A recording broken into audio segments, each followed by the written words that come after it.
give me a few minutes then, if you would, please.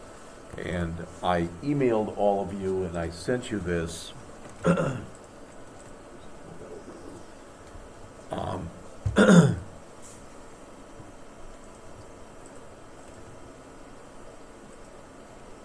or worse, I don't know. All right. But it's got several files in it, and I want to just, I'm not going to go over every file, that would be ridiculous. But I want to go over some of the stuff that's in here. Hopefully I can make this big enough that you can read it, all read it okay. All right?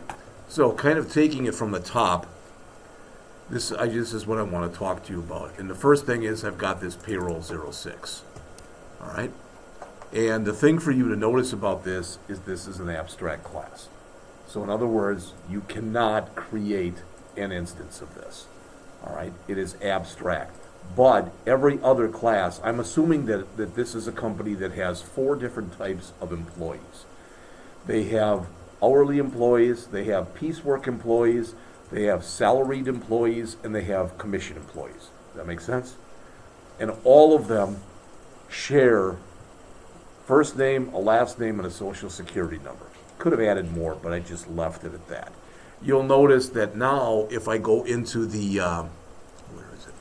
The interface file, I should have to make each one, that, okay, I've got defaults in here for first name, last name, and social security number. Notice I've got constants for hourly workers, constants for commission workers, constants for salaried workers, and constants for piece workers. All right? The reason I'm telling you that is the way that each employee is paid is different. In other words, and you know this, at least some of it, if not all of it, hourly employees can have overtime, but otherwise, if they work 40 hours a week, it's hours times rate. Nothing big there. Commission employees are based on their sales and their commission rate. So I just came in here, I made these numbers up, okay? So there's nothing specific about them, but notice the minimum commission rate somebody can get is 10%, the maximum is 33%, the default is 25%, etc. All right? And salaried employees are the simplest because there's a minimum salary and there's a maximum salary. And if you said, is this per week, per month, yeah, whatever. That isn't really what's important here. All right? And then piece workers, they have a minimum number of pieces that they could make it be 0. The maximum I just made 1,000. All right? The default would be 100. The minimum amount they could get for a piece would be a penny. All right, sorry, it was a dime. The maximum was $1. All right, and the default was 25. So again, when you look at these in total, we're saying that if a piece worker was busting his or her butt and made 1,000 pieces in an hour, and they were worth $1 each, that technically they could make $1,000 in an hour. That's probably not going to happen, but just so you get the idea. So that's in there, and every one of the 4 different employee files, they all implemented. We're going to look at all of them kind of quickly. They all implemented this particular, or the iPayroll. All right. Now, just so you know, if you look through here, and I realize especially you guys back here probably can't read this well, but I created a ton of exceptions. I'm not calling any of them. There were 2 ways to write this. And originally I had it in there with the exceptions, but then I had to write the exceptions, and then it kept blowing up. And I didn't want to do much more to it, but they're all in there. So you can see there are 1, 2, 3, 4, 5, 6, 7, 8, 9, 10 different exceptions. Everything from salaries, etc., being out of range, to missing last name, missing first name, missing social security number, etc. Plus, with a social security number, I just made it a string, just so you know that. I mean, normally I would have come in and done some pattern matching and said either you would have to have put it in as like what is that, 9 numbers, and or 3 numbers a dash, 2 numbers a dash, etc. It would have been one or the other. All right. So they're all going to have this kind of look. They're all going to extend the abstract class. They're all going to implement the interface. All right. They're all going to have class variables for that particular class. they're all going to have a no-arg constructor and a full-arg constructor. And just like before, with the no-arg, if notice I call super right here. Why am I calling super? Because that's going to call the constructor, all right, for the parent. The parent of this, remember, is payroll 6. So in here, the only thing I have to worry about setting up in here is sales and the commission rate. The first name, the last name, and the social security number are all going to be handled. They're all going to be handled by the parent. The way it works in Java is if you are going to call a parent's constructor, which is what this is doing, it must be the first thing in there. You can have blank lines, I think it'll take, or comments, but you can't have any other code, all right, unless they have changed that, and I don't see any reason that they would have. And so notice now in here, so with the full arg constructor, we have what? 1, 2, 3, 4, 5 different fields. So again, notice we call super, and we're passing in the first 3, and then we're calling set sales and set etc. All right? There are other ways that this can be done. It is even possible, for example, for one constructor to call another constructor. You can do that. To me, that's just introducing a lot of complexity that I really and truly don't believe we have to introduce here. You may or may not agree with that. All right. Now, what I wanted to show you, because I skipped it, not purposely, but, so this was that, where is it? Not hourly, I want, there it is. In the abstract class, all right, the one thing that's in there, so notice it's an abstract class, but it can still have methods. It still has a constructor, both a no-arg and a full-arg. It has a get first name, a get last name. Here I did all the getters first, but it's very similar to what we looked at before. It has a toString, but this is what's new. This is an abstract method. And abstract classes can have either full-on methods, like the other ones are, or an abstract method.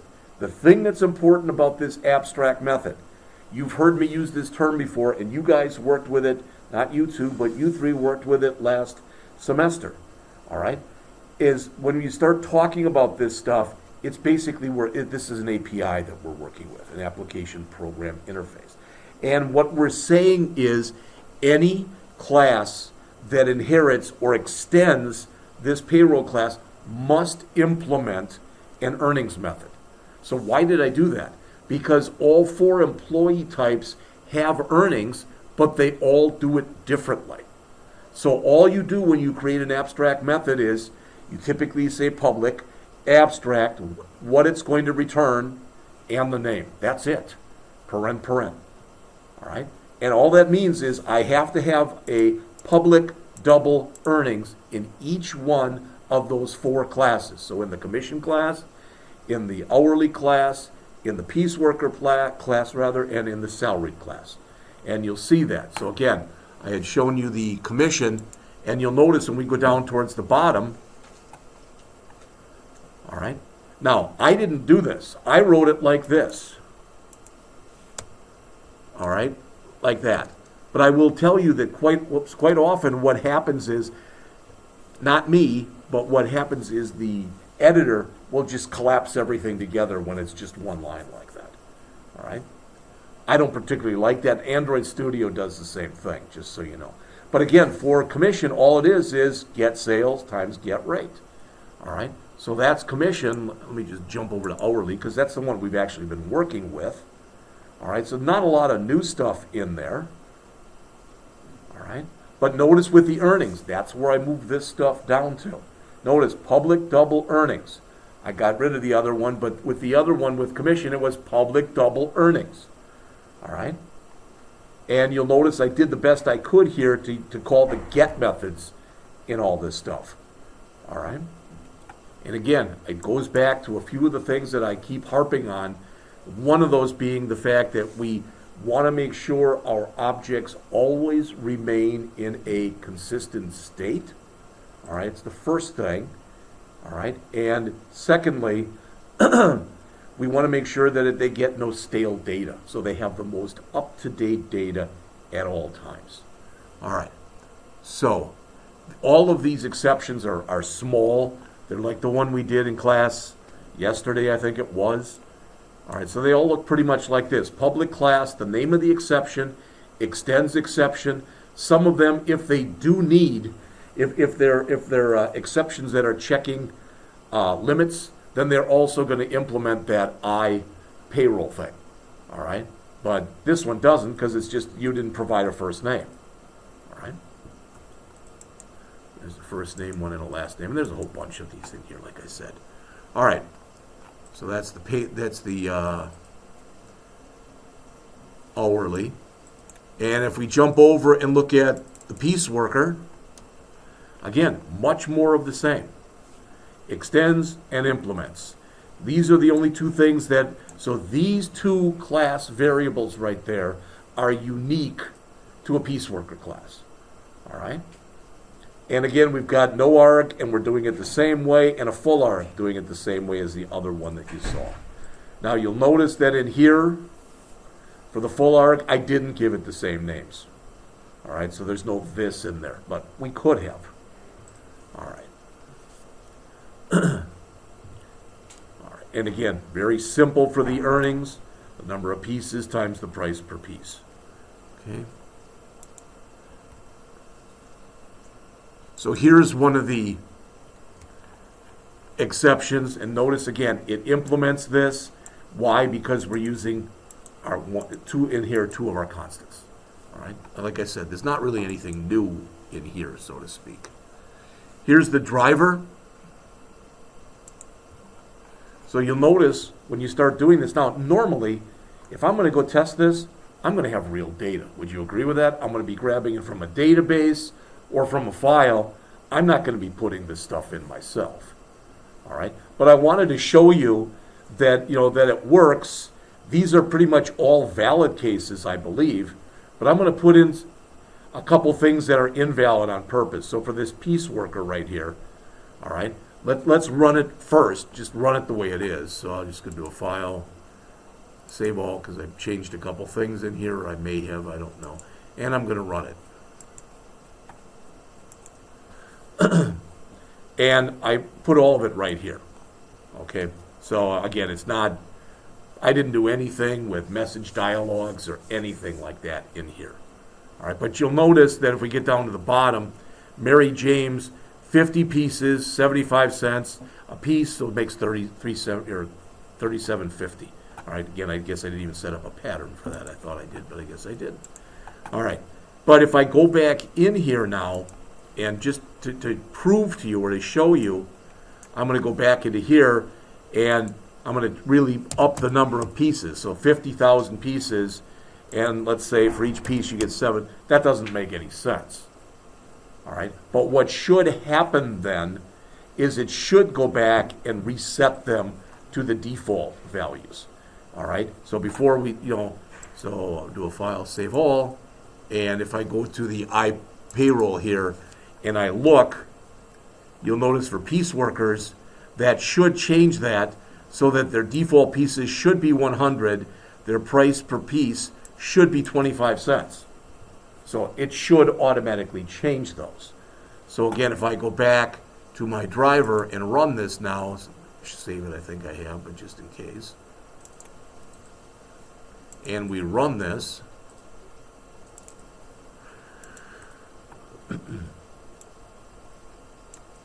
you'll notice if we look down on the very bottom here, it changed it to 100, 25 cents, and $25. So that is working. And I did make checks on all these, but when I ran it, I had about 20 or 30 test cases. All right. And I do have another copy of this that I made that actually implements, and I ripped that stuff out and actually called the exceptions. I can't find it right now. That's what I was looking for before, and I can't find it.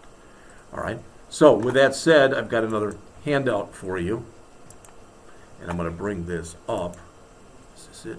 Yeah. So this is going to be your first test, so let's take a look at it. I've got a handout on it for everybody, and it's due by the end of the period on Monday. No, not today. It's due by the end of the period on Monday. And there's 5 problems. There's probably 3 or 4 you could write right now in about 5 to 10 minutes each. All right, Mr. Smith created this. What I'd like you to do, you don't have to do it at this second, but when you get all finished with it, turn the test page in and put your name on it too, please. I didn't have a pen or pencil with me, so I didn't put it on. So let's just take a quick look. And if you finished everything else, you can start on this right now, of course, if you want to. So the first thing is, let's look at the instructions. The test is administered as a take-home test, due by, now that should have been 3:55. I wrote that before. I guess I didn't proof it well enough. Monday, January 10th, this Monday, 2022, no exceptions. All right. Complete the following. You're going to be using IntelliJ IDEA. I will tell you that next week, Tuesday, we're going to spend a lot of the period just looking at Android Studio and the different things that are in there. Not even worrying about code or anything. Just looking at the editors so you can start telling the differences between the 2 editors. All right, so number 1.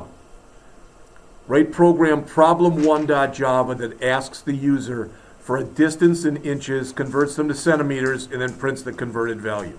You can probably write that in about a dozen lines at the most, and it's not hard.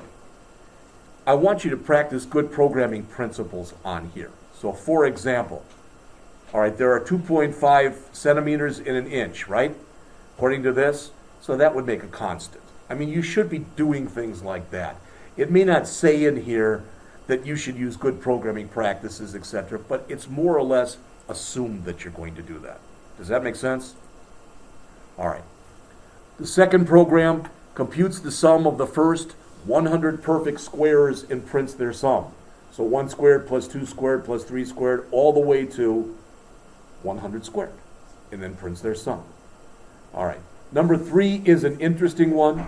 I will tell you right now, I've recommended that several of you in here, when you go to the job fair in spring, that you go over and introduce yourself to the people from Daughtry.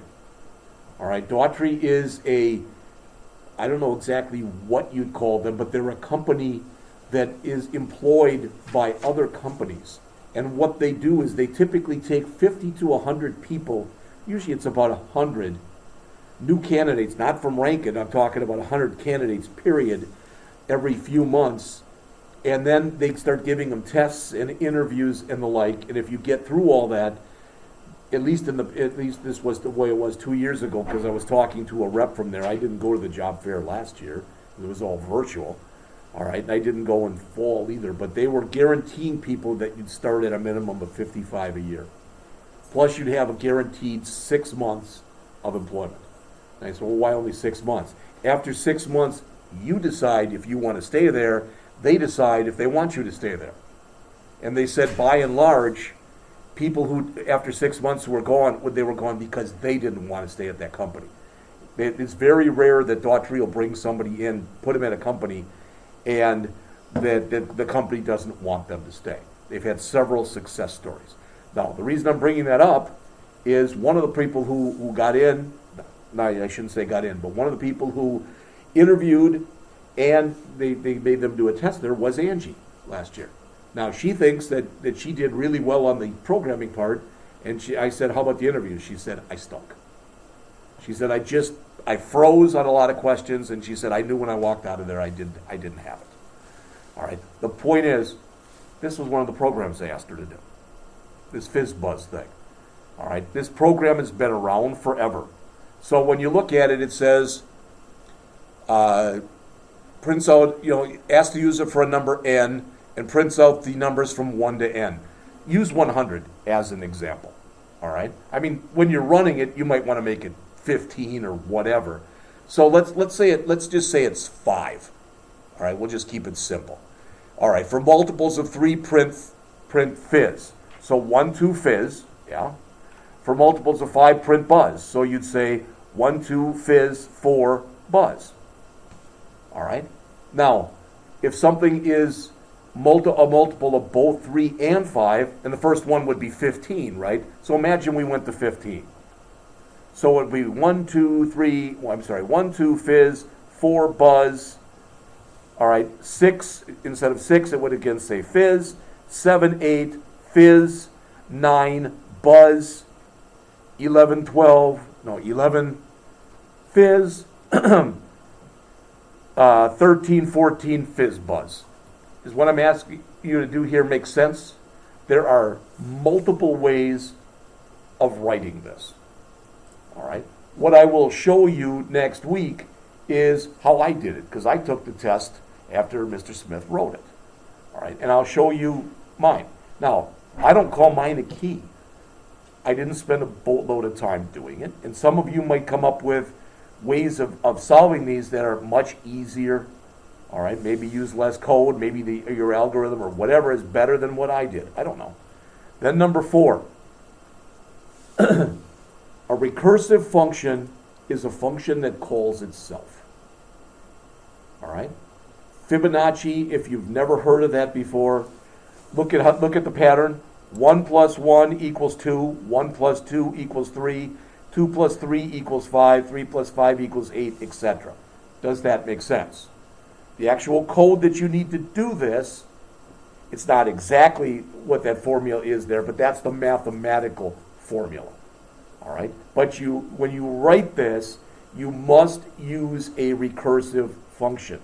I had a student who turned this in a couple of years ago who wrote a non-recursive function. They got the program to work, but it was non-recursive, so they did not get all of the points.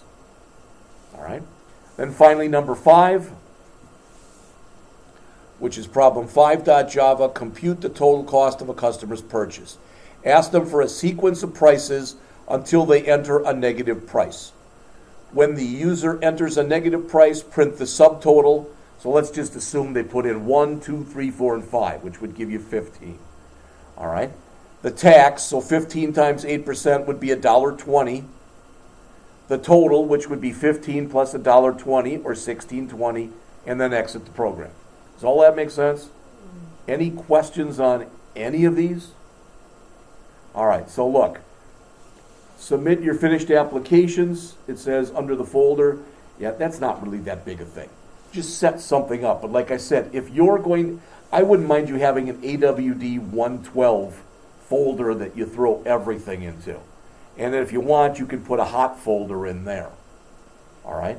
And then just keep adding to it. That's all. We are going to talk next week about how you can incorporate Git and GitHub into Android Studio. But for now, don't worry about it. Just do it the way you've been doing it. So notice in here, each program, if it's complete, functional as intended, follows the designs, committed to Git, and pushed to the repository. All right? Notice each one of those, 15 points each, so that's 75 points. All right? Descriptive variable names used with camel case. Same thing with methods, 5 points each. I'm not going to sit there if you've got 30 of these and you make 26 of them right and 4 wrong. It's not like I'm sitting there counting. All right, I'm going to just take a quick look at your program. So those are both 5 points, which makes 85.